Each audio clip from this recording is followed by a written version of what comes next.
करते थे। उन्होंने लगा कड़ी निंदा कर दो, क्या फर्क है, खत्म बात, कड़ी निंदा कर दी हमने। 5 मरे हैं आज भारत में, कड़ी निंदा करता हूं।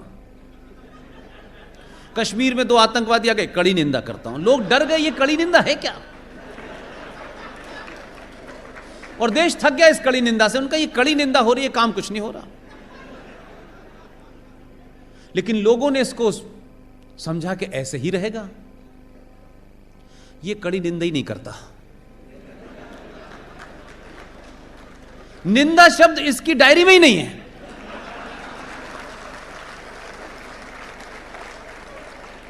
इसलिए मैंने कहा कि चाहे हैदराबाद हो, चाहे कश्मीर हो, चाहे रामपुर हो, चाहे अलीगढ़ हो, लोगों को समझना चाहिए सिर्फ निजाम नहीं बदला है। ध्यान नहीं क्या, निजाम वही है, निजाम को चलाने वाले बदल गए हैं।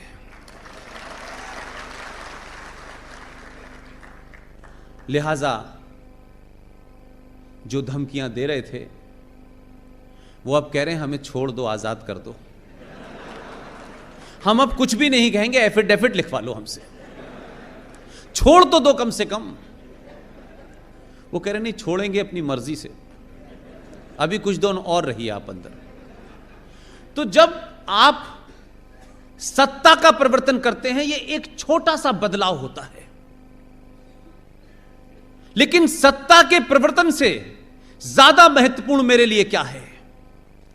सत्ताएं तो पहले भी बदली, एक से एक कलाकार आया,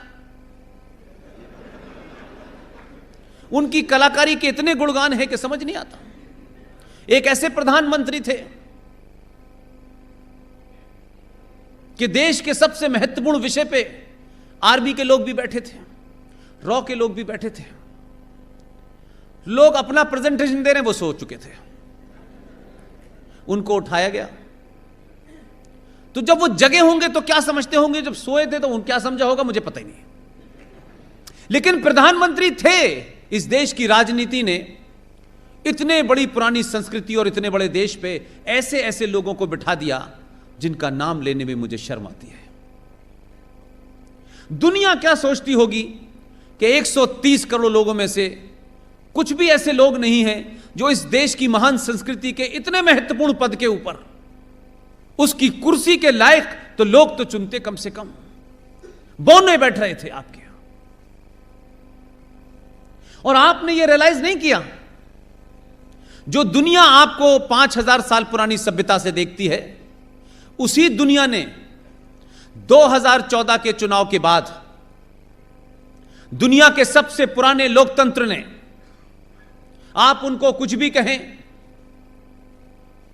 वो लोग आए, आप पे रूल किया, लेकिन आपके देश की संस्कृति के साथ छेड़छाड़ नहीं की उन्होंने। रूल करने आए थे, वो रूल किया उन्होंने। उसी दुनिया के एक बड़े अखबार ने, क्योंकि आपके यहां तो अखबार बेकार लोग चलाते हैं, अखबार का एजेंडा ही कुछ और है। वो अगर उनका बस चले तो कोई पार्टी बना ले मिलके और चुनाव भी लड़ लें और अपना प्रचार अपने आप ही कर लेंगे वो। मैं भी उससे लंबे समय तक रहा हूं। हमारे यहां ये ईमानदारी बात कहने की हिम्मत नहीं किसी में,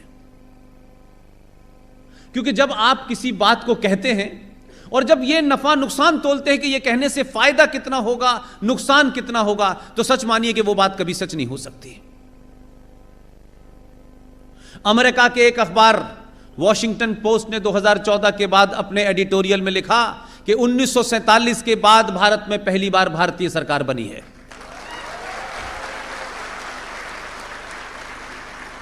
तो यहां डिबेट इस बात पे तो नहीं हुई कि क्या बात लिखी है भाई, यहां डिबेट इस बात पे लिखी कि यह कैसे लिख दिया, भारतीय सरकार तो पहले भी थी। बड़े दिन बाद समझ में आया कि भारतीयों की जो भाषा है, भारतीयों का जो अनाड़ीपन है, वो लोग चाय में आधी चम्मच चीनी नहीं डालते हैं, वो बैड टी नहीं पीते, वो बैड टी पिलाते हैं। लिहाजा जिस संस्कृति से जिस आदमी को आपने भेजा, उसके चलने फिरने, उठने बैठने, बात करने, हंसने में सब में भारतीयता नजर आती है। तो लोगों को चिंता हुई कि अगर भारतीय बैठ गया तो इस भारत के पुरुषार्थ को वो खड़ा कर देगा, और अगर पुरुषार्थ भारत के लोगों में जगा दिया इसने, तो 70 साल में जो हमने राजनीतिक सत्ता प्राप्त की है, जो अरबों खरबों रुपया बनाया है, वो हमारे पास नहीं रहेगा।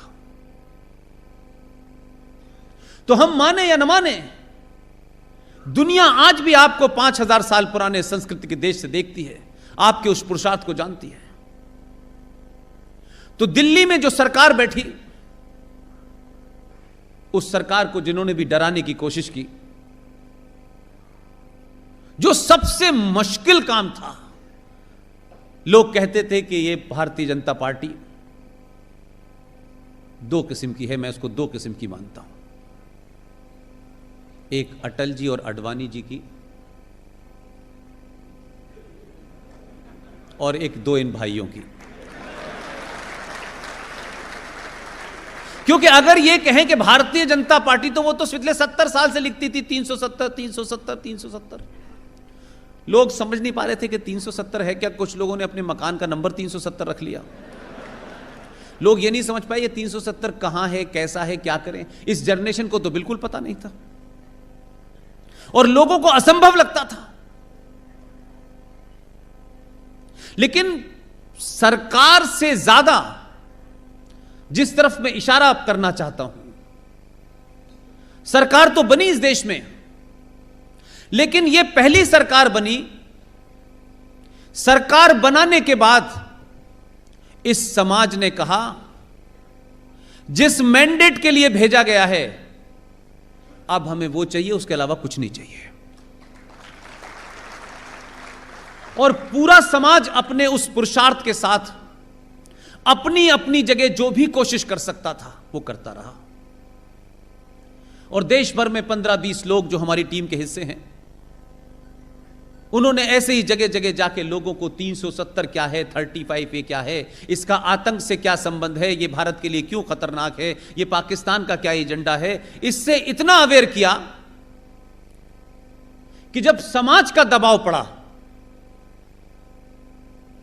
तो 370 और 35A इसकी तैयारी कहां हुई, कैसे हुई, कहां पे ये पढ़ाई की गई, कहां ये होमवर्क किया गया, यकायक देश को पता नहीं चला। बस एक खबर आई,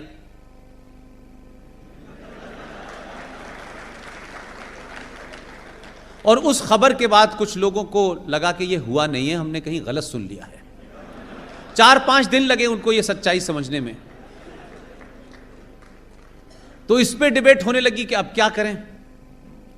तो यकायक ऐसे पत्रकार और ऐसे इंटेलेक्चुअल और प्रोफेसर जो पूरे देश में फैले हुए हैं, उनको लगा कि अब हम क्या करें, ये स्यापा किस पे करें, ये रुदाली हम किस पे करें। भाई दुकान तो लुट गई हमारी। तो उन्होंने एक नई कहानी निकाली। यकायक उनमें मानवता का मूल इतने ऊपर चला गया था कि पैमाना छोटा पड़ गया, और बोले देखिए आपने उन लोगों को बंद कर दिया है, उनके पास इंटरनेट नहीं है। मैं इस बात पे खुश नहीं हूं, मैं इस बात पे गुस्सा हूं। जिन लोगों को 7% पॉपुलेशन जो वैली में रहती है, जिन्होंने आतंक मचा रखा है, जिन्होंने सत्ता अपने पास केंद्रित कर रखी थी, जिन्होंने 70 साल में अलग विधान अलग संविधान के चलते पूरे सिस्टम में एंटी हिंदू और जिहाद को मजबूत किया, उस सरकार के साथ मिलकर के आतंकवादियों ने, हुर्रियत ने और तमाम वो लोग जो भारत विरोधी ताकतें थी, मस्जिदों का इस्तेमाल करके, इस्लाम का नाम लेकर के और एक पहचान के नाम पे 5.5 लाख कश्मीरी हिंदू पंडितों को अपने देश से निकाल दिया हो, अपने मूल वतन से निकाल दिया हो। वो पिछले 30 साल से हिंदुस्तान के किस कोने में हैं? क्या उन्होंने दिवाली मनाई, क्या होली मनाई, उनका घर कहां है, उनके बच्चे कहां हैं, उनके घर में किसकी मौत हो रही है, इस हिंदुस्तान ने कभी उनसे नहीं पूछा। लेकिन वही लोग इंटरनेट की चिंता कर रहे हैं। शर्म आनी चाहिए उन लोगों को जो मानवता का पाखंड करते हैं इस देश के अंदर और अपने आप को इंटेलेक्चुअल कहते हैं। जिन लोगों ने अपने जीवन में 15 डिग्री टेम्परेचर नहीं देखा था, जिनका कोई कसूर नहीं था, जिन्होंने एक भी हत्या नहीं की, जिनके दामन पे कोई दाग नहीं है, वो दिल्ली की सड़कों पे पान और चाय की दुकानें कर रहे हैं। कश्यप ऋषि के वंशज इस देश में मारे मारे घूम रहे हैं। उनके लिए किसी सरकार ने कोई कमीशन नहीं बनाया, उनके लिए इस देश की न्यायालय ने कभी सुओ मोटो नोटिस नहीं लिया। लेकिन दुख है मुझे, इस देश की न्यायालय, इस देश की जुडिशरी में भी अजीब और गरीब किस्म के फैसले और लोग बैठे हैं। एक सेना का आदमी जो आपका, मेरा, किसी न किसी का भाई है, किसी का पति है, किसी का बेटा है, वो दुश्मन मुल्क से लड़ रहा है, आतंकवादी से लड़ रहा है। पीछे से शांति प्रिय धर्म के लोग, अद्भुत उनकी शांति है। ऐसी मार्केटिंग तो कोका कोला ने भी नहीं की। अपने देश के लोग जो मेरे और आपके टैक्स से पलते हैं, जिनका सारा खर्चा भारत उठाता है, बदले में वो लोग उसी जम्मू कश्मीर में दुनिया की सबसे ताकतवर फौज को पत्थरों से मार के आधे टुकड़ों में आपके घर भेज देते हैं। और इस देश की न्याय व्यवस्था, इस देश के चीफ जस्टिस को इस बात को कहने में न तो डर लगता है, न उसका कोई मॉरल ग्राउंड है कि वो ये कहते हैं कि जम्मू कश्मीर में जो पत्थरबाज हैं उनके ऊपर गोली नहीं चलेगी।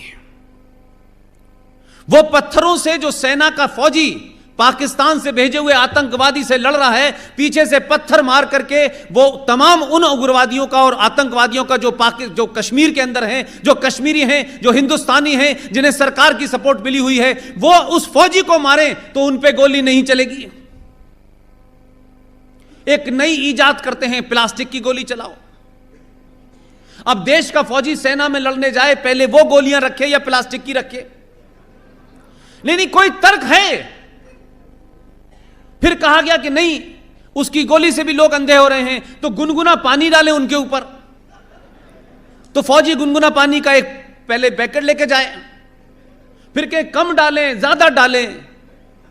एक बार इन्हीं को भेज दो बॉर्डर पे। ये किसी पानी से खुद नहीं नहाएंगे, इनको नहलाना पड़ेगा। इस सिस्टम के बीच में जब लोग कहते हैं कि इंटरनेट नहीं चल रहा है, मानवता के मूल्यों की चिंता देने के लिए भारत का चीफ जस्टिस भी ये कहता है मैं खुद जाके वहां देखूंगा। चीफ जस्टिस साहब, आपकी संवेदनाएं बड़ी सेलेक्टिव हैं।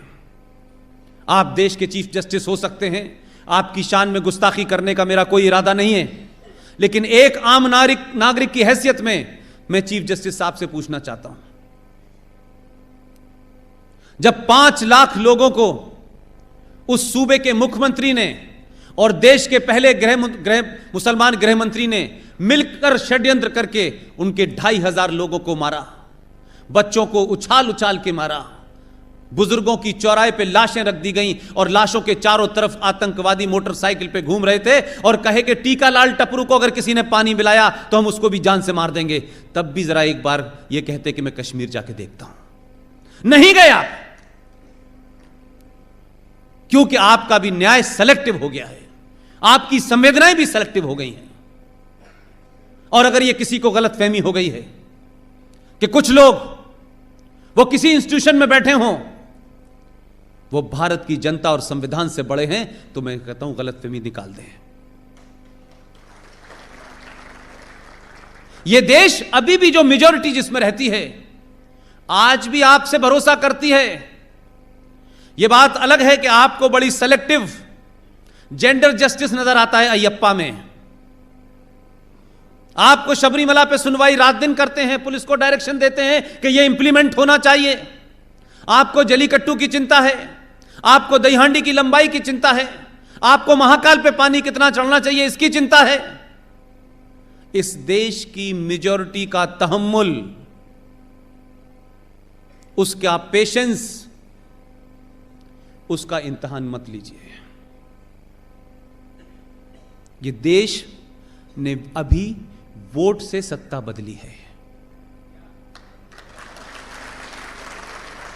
और यह बताता है समाज कि जो सबसे पहले इंपॉर्टेंट काम है वो हमने कर दिया है।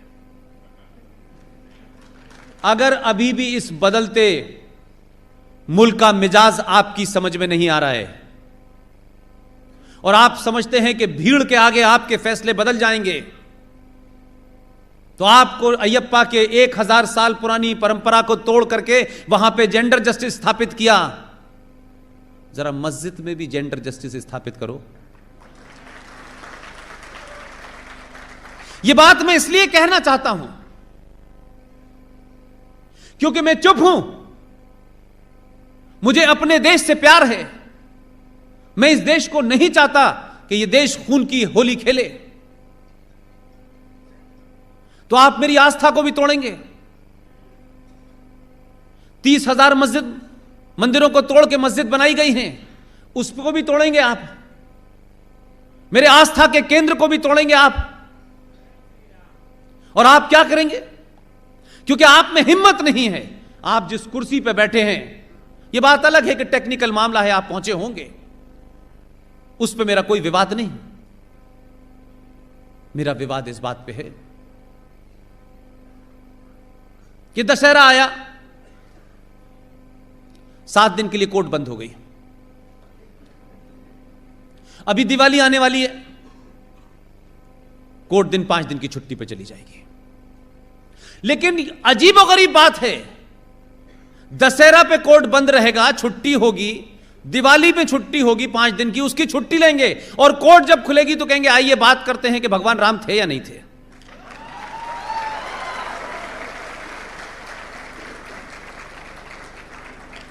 यह कहां का पाखंड है भाई? क्योंकि मेजॉरिटी वो काम नहीं कर रही जो कश्मीर की मेजॉरिटी ने किया है। इसलिए मैं बार बार कहता हूं, देश को आगाह करना चाहता हूं, व्यवस्था में बैठे लोगों को आगाह करना चाहता हूं। सन 1947 में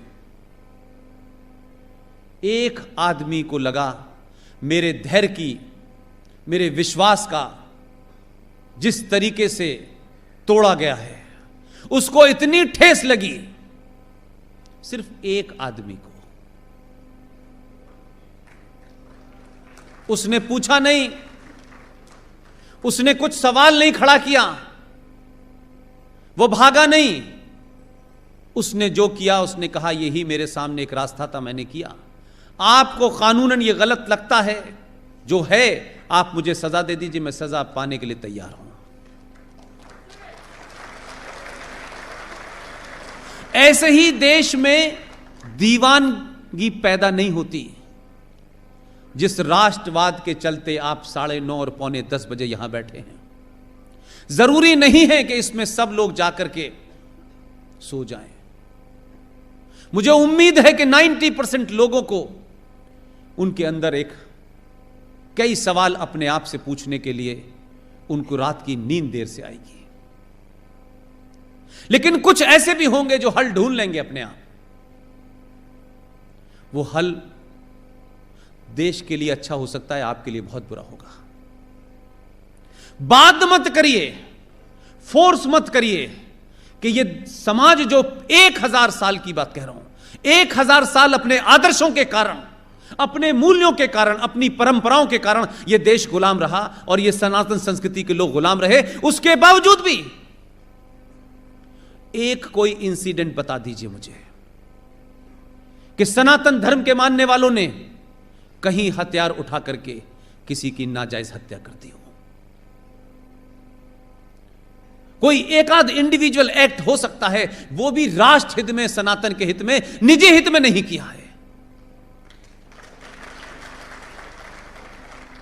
जो हमारी संस्कृति को लोग आज के पाखंड से समझते हैं कि कुछ लोग आज पाखंड कर रहे हैं अलग अलग वस्त्रों में, लोग समझते हैं यही सनातन संस्कृति है। यह नहीं है। सनातन धर्म के मानने वाले लोग न प्रचार के लिए बाहर निकलते हैं, न अपनी पब्लिसिटी करते हैं। वो मठों में, पहाड़ों में बैठ करके जो चिंतन करते हैं, उसी में से चिंतन करके एक आदमी गुजरात आ जाता है।